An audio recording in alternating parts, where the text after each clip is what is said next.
My girlfriend wanted to ditch me on our vacation to find herself after I paid for everything, so I said bet and left her ditched for the streets. So, my girlfriend, 27F, and I, 28M, have been together for 2 years, and we planned a 2-week vacation to Italy.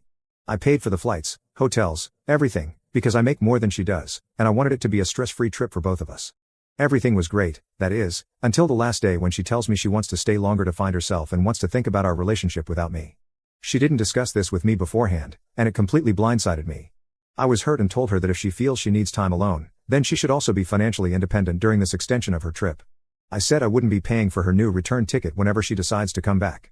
She got upset, calling me unsupportive and selfish, and told our friends that I'm abandoning her in a foreign country. They have since left me numerous messages telling me I'm being a jerk and should at least pay for her new plane ticket home. I don't think I'm the jerk when she chose to extend her trip without any heads up, but is leaving her to fend for herself going too far? Update 1. Thank you to all the people who responded, especially the early ones who gave some outside verification of me probably not being the jerk. I don't feel comfortable saying I'm completely blameless here because you're only getting one side of the story, and I need to take responsibility for my part in this whole thing, such as it is. But I guess I never realized how good my girlfriend was at making me feel like unreasonable crap was normal and rational and that I was the crazy one.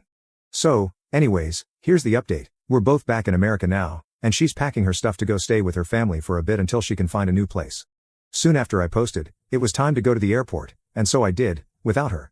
I'm one of those people who arrives really early because I never think I'll get to the gate in time, because everything that could go wrong probably would go wrong. It never does, but especially with how I was feeling, my luck was going, I didn't want to push it. I was there for about an hour by myself, mulling things over and talking to my mom. I looked at a couple of responses to this post, but I didn't trust that I wouldn't lose it if I started responding, and I definitely didn't want to burst into tears while I was in the airport. As I was talking to my mom, my girlfriend showed up. I guess she thought I was bluffing but had a rude awakening when the hotel staff kicked her out of the room because I'd only paid through that day. Honestly, I took no small amount of satisfaction in this. She'd been so concerned about the plane ticket that she didn't even stop to think about where she was going to stay. As many of you guessed, she met someone while we were in Italy. She was quick to tell me that it was just a physical attraction and that they hadn't done anything, but she had his Instagram and was wanting to see if it'd go anywhere. I guess that's what I get for not feeling well and wanting to stay in one night while she went out to explore. Obviously, I told her things were over between us.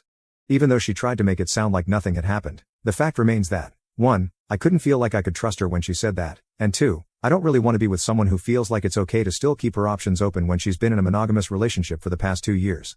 The flight home was awkward as hell, and she tried really hard to give another pitch for why we should stay together on the drive home from the airport.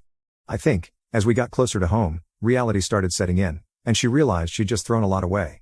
So yeah, I'm jet-lagged and physically and emotionally exhausted. I'm just kind of numb at this point.